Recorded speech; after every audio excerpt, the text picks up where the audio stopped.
Caitlin Clark sat on the bench with her head down, 6 points, 1 for 7 shooting, 5 fouls, 22 minutes played. It was one of the worst professional performances of her career, and the frustration wasn't just in the stat line, it was all over the sideline. This wasn't some random mid-season loss that everybody forgets about by Monday morning. This was the night the entire expectations. Instead, it turned into a nightmare that nobody in that organization saw coming, or maybe they should have. The Fever opened the game with an 8-2 lead, with Clark either scoring or assisting on every basket, every single one. She was locked in from the jump. 33 Clark recorded 3 assists in the opening 3 minutes, and Boston scored 4 quick points off 2 of those assists, helping Indiana build that early cushion. Portland was scrambling. The Fire looked exactly like a team that had no answer for what Indiana was throwing at them. Momentum was firmly with the Fever, and the crowd could feel it. Then Stephanie White made a decision that would define the entire night. 6 with 6:30 left in the opening frame. She's done with Stephanie White. Look at this here. This is a player that is mentally done. Stephanie White, congratulations. You have mentally defeated Caitlin Clark. She's done.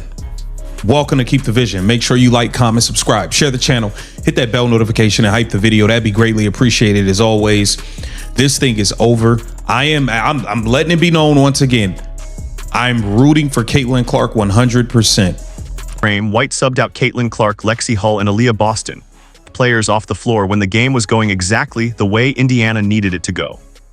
33 White was asked about the substitution decision after the game and explained that it was part of the team's normal rotation pattern. Well, Ob is still in a minutes restriction, so that's why she's coming out, White said, and that's typically around the same time that we've taken Caitlin out before. Normal rotation pattern, typical substitution, that was her answer. And nobody, not the fans, not the analysts, and certainly not the people watching what happened next, was buying it. 33 Many fans were not objecting to the substitutions themselves. Instead, they questioned the timing and White's willingness to stick to predetermined rotations regardless of how the game was unfolding. There's a massive difference between managing minutes and being completely blind to what's happening, questionable to almost indefensible.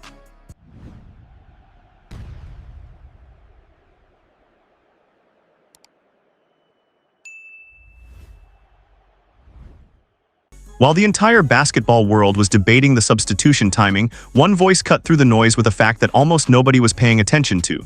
33 Jason Whitlock pointed out, Steph White rotated her players like they were playing 3 games in 4 nights. It was actually Portland playing its 3rd game in 4 nights. Steph played 11 players in the first quarter. Wrong coach. Read that again. Portland, the team that just beat Indiana by 16, was the exhausted team in this matchup. 13 The Fire were on the second evening of a back-to-back, having lost Friday to the Atlanta Dream 86-66. Their legs should have been giving out. Their reaction time should have been slower. Their defensive rotations should have been a half step behind in the second half.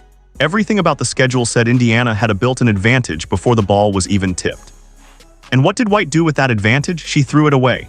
11 players in the first quarter against a team that was running on fumes. Let that sink in for a moment.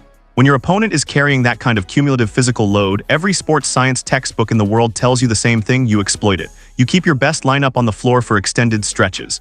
You make tired legs chase Caitlin Clark around screens. Protecting your players from exertion in a game where the opponent is already physically compromised by the schedule. This whole debacle with Stephanie White crashing out on her and benching her. Take a look at this interaction between Caitlin Clark and Aliyah Boston. They're whispering things to each other. This is after the crash out. This is after all of that. You see it. Caitlin Clark's like, yo, we gotta get this idiot the hell out of here. We gotta get this idiot out of here. Aliyah, I will not be signing my epic deal. That's not load management. That's handing the other team a lifeline they desperately needed. And this wasn't even the first time Whitlock had called out White's rotations this season. 35 just weeks earlier, during the Mystics' loss, Whitlock described the situation as absolute coaching malpractice in Indianapolis, adding that Stephanie White figured out a rotation that left Boston and Clark separated for far too long, and when they've been on the court together, no pick and roll.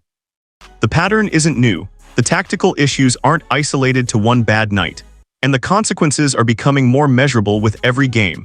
But the substitution disaster was only the beginning of what unfolded on that sideline Saturday night. What happened next set the internet completely on fire. In the second quarter of Saturday's game, Clark and White were caught having a heated exchange on the sideline during a timeout. A video captured by a fan in the stands showed the entire encounter. In the video, which has since gone viral on social media, White was quite animated as she had some passionate words directly for Clark. And when we say animated, we mean full-body animated. One White pointed right at Clark multiple times and slapped her knee in apparent frustration. Not a calm, composed coaching conversation. Not a quick tactical adjustment whispered between plays. This was visible, intense, and directed squarely at the franchise player.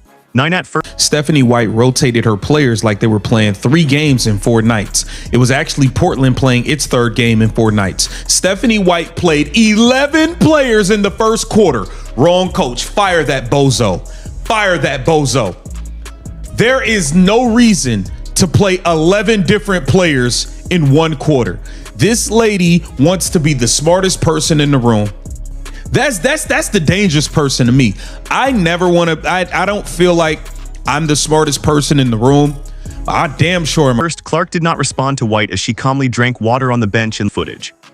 When you stack these incidents together, it stops looking like isolated. Right on why Aliyah Boston and Caitlin Clark subbed at 6:30 mark of the first, after which Portland went on a 13-2 run. Caitlin Clark had 2 points, 3 assists, and a rebound in the first 2.5 minutes of this game, and then was subbed out. They were up 8-4. The Portland Fire then went on a 13-2 run. Caitlin Clark got back in the game. It was 17-10. And the game turned into an absolute free fall from there. From the second Caitlin Clark got subbed out, this game turned moments of it built over in sports, which was the Caitlin Clark show. Clark show, baby. They ruined it. Indiana Fever were becoming America's team. Must see television. No question about it. They have ruined it. It's over, guys. Take a look at this. These 3 have completely destroyed the most exciting basketball team we've ever seen. That's Amber Cox, Kelly Krauskopf, and Stephanie White. They have ruined this thing. It's over. It's over. Weeks and months of unchecked friction, and the people who had the authority, all of it flows from the hiring decisions and organizational oversight made at the front office and ownership level. When all of these elements are consistently producing the same kind of friction, the same kind of questionable tactical decisions, and the same kind of documented sideline tension with the most important player in the franchise's history, that's not a coincidence. That's an organizational outcome. Now compare that to what's happening elsewhere in the league. Look at Dallas. The Wings are building everything around Paige Bueckers, publicly elevating her, designing systems around her strengths, making it crystal clear to every fan, every sponsor, and every potential understands what it has. Indiana had that with Clark. The Fever were becoming America's team, must-see television, the most exciting, most talked-about product in women's basketball, ratings through the roof, arenas selling out across the country. Every national broadcast slot they could get their hands on. And now, 5 after an injury-ridden 2025 season in which White led the team to the semifinals, the Fever picked up steam early this time around that Iowa coach Jan Jensen was set to take over in Indianapolis. 25 as of now, there have been no confirmed reports about the team firing White. Fever reporter Chloe Peterson reported on X that there is absolutely no validity to Bayless report. 28 ESPN's Alexa Philippou backed it up, saying this is completely untrue and that's straight from the team. So White isn't fired, the rumor was fake. But here's what's real. 27 Bayless doubled down after being debunked, stating now they're saying reports are erroneous about Stephanie White. But the point is, she won't last much longer clashing during games with CAITLIN-CLARK, even if her issues with Caitlin are mostly valid. And while Bayless isn't exactly the most credible source in sports media these days, the sentiment behind that statement, the idea that this dynamic is unsustainable, is one that a lot of people share. The rumor was false. The feeling behind it was very real. 32 Clark has struggled to stay out of foul trouble over the past 3 games, and she has collected 14 fouls during that span. The on-court performance issues are real. The defensive questions are real. But so is the question of whether the environment around Clark is set up to bring out her best, or whether it's actively undermining it. And that question leads directly to the biggest variable hanging over the fatigued opponent. All of it feeds into one question that will define the Indiana Fever for the next decade. Will Caitlin Clark stay? 20 The Fever officially exercised their team option to keep the generational point guard under contract through the 2027 season. That part is done. 24 The current season, Clark is pulling in $528,846. $20 thanks to the newly elevated rookie scales baked into the latest CBA. Her base salary for the 2027 team option is $597,596. But that's just the rookie deal. The real money, the life-changing, franchise-defining money, is in the extension. 22, Clark will be eligible for the rookie max extension, which would be around $1.3 million in her fourth year due to making the All-WNBA first team in 2024. She would be eligible for the Supermax extension if she wins MVP in 2026. Clark should be looking to move on.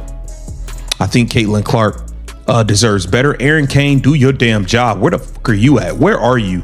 Where are you? Are you going to do something, or are you going to sit here and act like you don't see this crap that's going on? Do you not see what's going on right now?